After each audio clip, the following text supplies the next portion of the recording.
ഫജർ നിസ്കാരം എപ്പോഴും കൺസിസ്റ്റൻ്റായി നിലനിർത്താൻ എന്താണ് ചെയ്യേണ്ടത് എന്നാണ്. അതിന് ഏറ്റവും ഒന്നാമത്തെ കാര്യം എന്ന് പറയുന്നത് നമ്മൾ അള്ളാഹു സുബ്ഹാനഹു ദുആ ചെയ്യുക. അള്ളാഹു നന്നായി ഇബാദത്ത് ചെയ്യാൻ വേണ്ടി റബ്ബിനോട് എപ്പോഴും ദുആ ചെയ്യുക.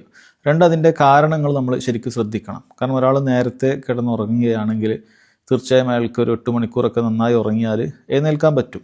അപ്പോൾ അത് ആ ഒരു 7-8 മണിക്കൂറൊക്കെ ഉറങ്ങുന്ന പാകത്തിൽ കുറച്ച് നേരത്തെ നമ്മൾ കിടക്കാൻ ശ്രദ്ധിക്കണം. ഇപ്പോൾ ഇശാ കഴിഞ്ഞ് നബി സല്ലല്ലാഹു അലൈഹി വസല്ലം പറഞ്ഞത്, അതായത് നമ്മൾ ഇശാ കഴിഞ്ഞ് വർത്താനം പറയുന്നത് അവിടുന്ന് വെറുത്തിരുന്നു എന്ന് കാണാം. അപ്പം അതിന് പ്രധാനപ്പെട്ട കാരണമായി പണ്ഡിതന്മാർ വിശദീകരിച്ചത് എന്താണ്? അയാൾ ഫജർ നിസ്കാരം നഷ്ടപ്പെടുത്തു എന്നുള്ളതാണ്.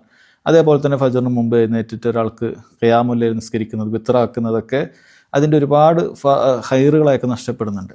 അപ്പോൾ ഫജർ നിസ്കാരം നിലനിർത്താൻ നമ്മൾ ചെയ്യേണ്ടത് അതാണ് ദുആ ചെയ്യുക, നേരത്തെ കിടന്നുറങ്ങാൻ ശ്രദ്ധിക്കുക.